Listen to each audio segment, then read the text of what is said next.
Greetings, everyone. This is Jeff from Enjoy Life Traveling. Today I'm going to talk about Cozumel and all the different beaches that are out there. There is a lot of misinformation. It's not intentional, but usually when you are going on to the Facebook sites and such and you're asking for recommendations, what you're getting back is whoever went there one time and what worked for them. And it's just really not always that simple. I don't think you're going to really have a bad time, but there are some exceptions, and I just thought I would go through the main places here and give clear explanation as to what's going on so you can make the best choice. So I'm going to start with the place that most people are most familiar with, and that's going to be Mr. Sancho's. Mr. Sancho's, you can go there if you got a family, you can go there otherwise, if it's couples or whatever, but this place is basically your party spot. When this place gets going, it's going to be not Caribbean music, it's going to be more of a nightclub on a beach. Now, there's nothing wrong with that if that's what you're after. If you got kids and, just trying to relax and enjoy the scenery and, the Caribbean vibe, that's probably not the place. But again, if you are looking for, that happening, boom, boom, boom music, and it's great. It is. It's great for what it is. It's great. So, but if you're a family, you're going to want something else. And that's what I'm going to talk about next. If you're looking for the family places, a lot of times I'll hear people say, well, you definitely want to go to Paradise Beach. Paradise Beach is awesome, but it's not the place I would recommend. Frankly, it's not even the second place I'd recommend. But it's awesome still. So the thing that I would recommend for you if you're a family is I would tell you to look into Playa Mia. Now, Playa Mia is well known for those that look into this as being the place to go with kids. Young kids. It's got everything. It's got young kids and old kids. It's going to have a water park for the little ones. Not a big water park, but it's very nice. It's going to have the ocean toys out there for the teens to be bopping around on, and adults. You can climb on those, jump on those. It's got a nice area. It's well known for having good food, solid service, places to shop. And again, if you're a family, that's probably the first place I'd tell you to go. The second place I would probably tell you to go is Chonka Chonka is kind of a family adventure park. So it's going to have like shows, like sea lion shows and such like that. It's going to have some entertainment to go with it. So not that you couldn't enjoy that if you're a couple, but I just want you to know, again, if you're looking for places for kids, that's a spot that I would probably tell you to look into going to. And really with all of these places, I would tell you they all have the websites to go to, and that way you can get your own opinions. But if you just go into Facebook and trying to get someone's shout out on it, I would tell you to do some more research on it, and hopefully this video will get you what you need to know to make the best decision. So I'm going to stay on Chonka for a minute because it's also the best for some other things. Well, at least one other thing, and that's going to be the snorkeling. If you're looking to snorkel, Chonka is the place to go. Now, all the places are going to have the clear water. You've kind of got the island blocked, so you're not going to have all the seaweed and such that you see in some of the places like in Costa Maya. But if you're really looking for the best snorkeling, you really want to see the most sea life, and you want to have the corals and such like that, you're going to want to go to Chonka. Now, what if that's not what you're after? What if you are looking for something that has less kids, but you want that beautiful beach, you want that more relaxed vibe, you want to be able to look out and just see ocean without a bunch of toys in there? That's an easy choice, and it's probably my wife's favorite, and it may be my favorite. I don't know, it's a toss-up, and that's going to be Nachi-Cocom. Nachi-Cocom's beach with that view is, in my opinion, by far the best of all of them that I've been to, and I would highly recommend it. The food is pretty good. When I was there, I would say the service was good, not fantastic, but good. The drinks were good. And for all the places that we're talking about, at least so far, you're talking about you're talking about a $20 cab ride, roughly speaking, to get there, or taxi ride to get there, and 20 back. So make sure that you keep some cash with you. You're going to want that. We love the place. It also has a pool, and it's a heated pool. So if you're going there and you're not sure about what the weather's going to be, if it may be cooler, that's always nice to know that if you're booking these things. And you do want to book in advance because depending on how many ships are in port, they do sell out. The place is a little bit on the smaller side. I believe they max out at 130 people, whereas some of the other ones will hold more and certainly show that vibe. But again, if you're looking for the place to relax, Nachikakom's got it everybody beat, hands down. So what's next? What else are you thinking about? Well, I could talk about Paradise Beach, and I think I'm going to start, though, with Del Mar Latina. What I like about Del Mar Latina, and this is probably, and again, up there with one of my favorite places, first of all, it's in walking distance from the International Pier. And I like that. And not that you couldn't walk from the other piers, but it's going to be a little bit farther from the International Pier once you get outside of the actual pier area itself, where the taxis are. It's about a 5-minute walk. You just go left, and again, 5 minutes, you're there. No kids are allowed, which is nice, if that's what you're after. It's small. At one point, they only allowed 30 people in. I think they've upped that to 50 as the max. And I've been there several times, and it rarely feels super full. It's nice, and it has a very nice pool. Sort of gives you that infinity edge look. If there's a negative, I would tell you, it would be that it's a rock wall. So you don't actually have a beach, so to speak, but the rock wall with sand on it. But there is ocean access, steps to go down there, and it's absolutely beautiful, clear water, and you're going to love it. It's just that if you actually want that walk in from the sand of the ocean straight away, it doesn't have that. View's nice. You can see the cruise ships right there, and I like that personally.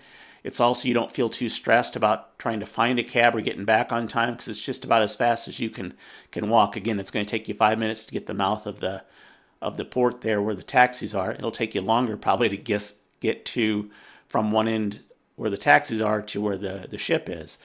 So again, it's close. And I really like that. You get to save a little bit as far as your taxi. You're not paying for that.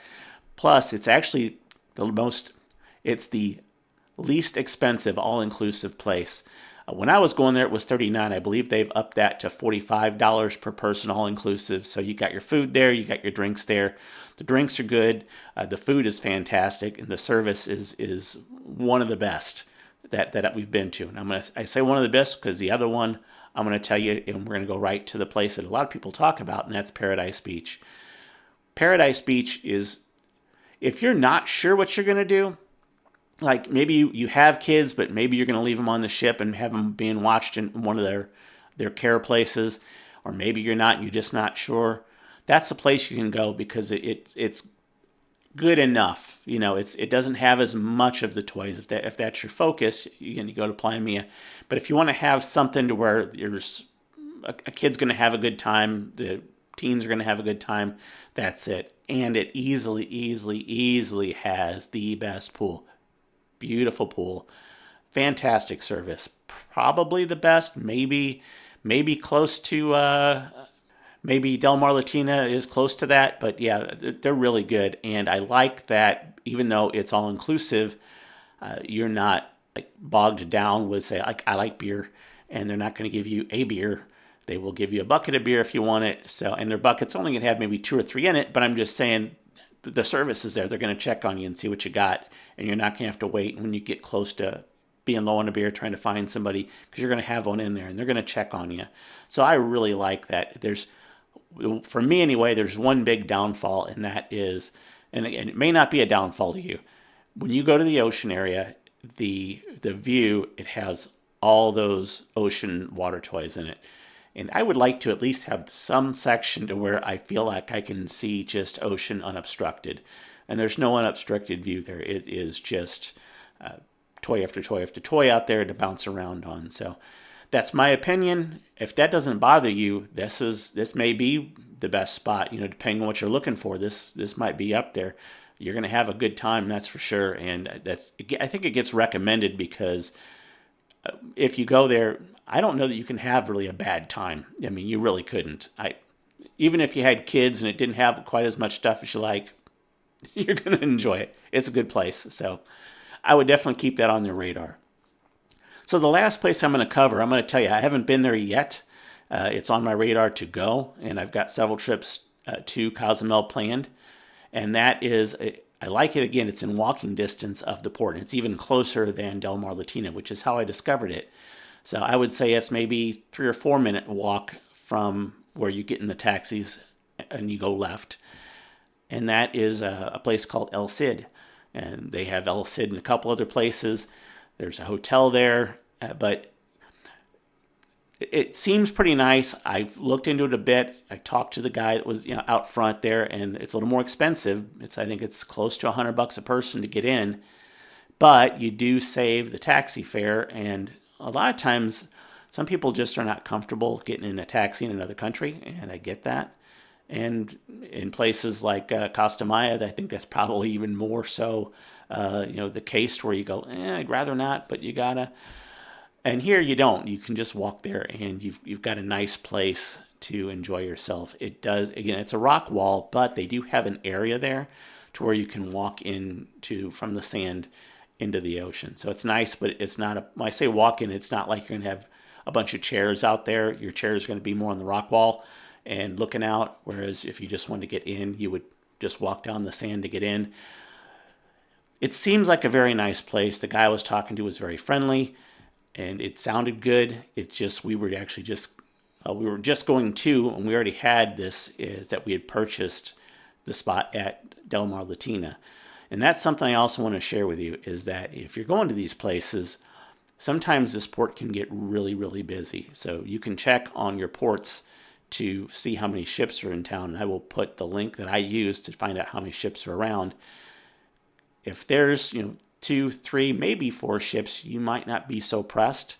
Whereas if you've got more than 4 ships, there's a good chance some of these places are going to be sold out on you, and you hate to take a taxi ride somewhere and spend $20, with your family, and you get excited and they won't let you in because it's sold out. So keep that in mind. The other thing I want to tell you to keep in mind is that not every place is open on Sunday. And a good example would be Del Mar Latina. I'm going to be there with my wife in January. We were looking to probably go there, and we found out we're going to be there on a Sunday, not going to be open. So you're going to want to know what's open and what's not. If you're going to be there on a Sunday, check that out. Be sure that things are actually open for you to go. So most of these places that I've talked about are going to be the all-inclusive version of about $65, and this is subject to change. I'm telling you the most recent look, which was like a month or 2 ago, that I'd actually looked hard at this. And I think it's still about there, whereas again, you save a little bit if you go to Del Mar Latina, if that place fits what you're looking for, or you spend a little more if you'd rather not do the cab ride. One of the things that I really like, I'm going to go back just real quick to Paradise Beach, is that most season, it includes Paradise Beach, is if you try to go there, it's going to want you to make a reservation and pay that all-inclusive price. If you just go there, if you know that the port isn't going to be packed, if you just go there, that they actually have an option to a non-alcohol version of that's significantly cheaper. And so not everybody drinks, and that's a great option for you to consider. From what I've seen, you have to do that when you go there. And even if you go to the online site, if that's what I didn't see an option last I looked, as far as to just purchase that without the alcohol. But it's available. So I want you guys to have the best time possible. Cozumel is arguably one of the best stops, particularly if you're looking for a beach. And I guess the one last note I'm going to give you on is that if you're going to do ruins, if this is kind of a one and done, you want to see some ruins, that Chichen Itza, I'm sure I pronounced that wrong. And as wonderful as it is, if you're going to just see ruins, I would tell you to probably go to Costa Maya, because you're not going to spend all your time in transport. Costa Maya, you're going to maybe spend an hour there, you're going to spend an hour at the site, and then you're going to drive back an hour. Whereas if you try to do Chichen Itza from Cozumel, you have to take the ferry across, because it's an island, and first of all, that makes people sick, but it takes a bit. And then from there, you got to take a long bus ride to get there, and then you're there about an hour, and then you got a long drive back, and then you got to get that ferry back across. So you're talking about 9 hours of travel for your day for 1 hour of seeing the ruins. For me, that's a little bit hard. And the other thing that's most important is if you're going to do the ruins, if that's like, no, I want to see that particular site, you want to do this one through the cruise ship, because with that time, all that travel time, stuff happens. And if they blow a tire or something goes wrong, the cruise ship will leave you if you have just went through them directly or a third-party site. And there's a lot of great sites, but for this particular one, I could not tell you strongly enough how much I would tell you to not go through anybody else other than the ship. And I am all about using the third-party sites. It's not worth the risk. On this one here, I'm just telling you, it's not worth the risk. And you'll be able to find this out. You go on YouTube, you'll find some people that have done it, and you're going to thank me for it. If something goes wrong, you do not want to be trying to get your way back to the United States and all that kind of stuff. So anyway, I really hope you found this video helpful and informative. If you do, obviously, you know the routine. Give it the thumbs up. We obviously want you to like the channel, subscribe to the channel. We're going to do our best to give you some fantastic content, and we want to hear from you. So if you can put some information in the comments below, it helps us grow. And if you have questions, I'll do my best to get to everything. In the meantime, one of the hot buttons that's come up for my channel has been, I take a lot of free cruises through the casino. And you may want to know how to do that. If you do, all you got to do is watch that video right here, and that'll get you started. So thanks for watching.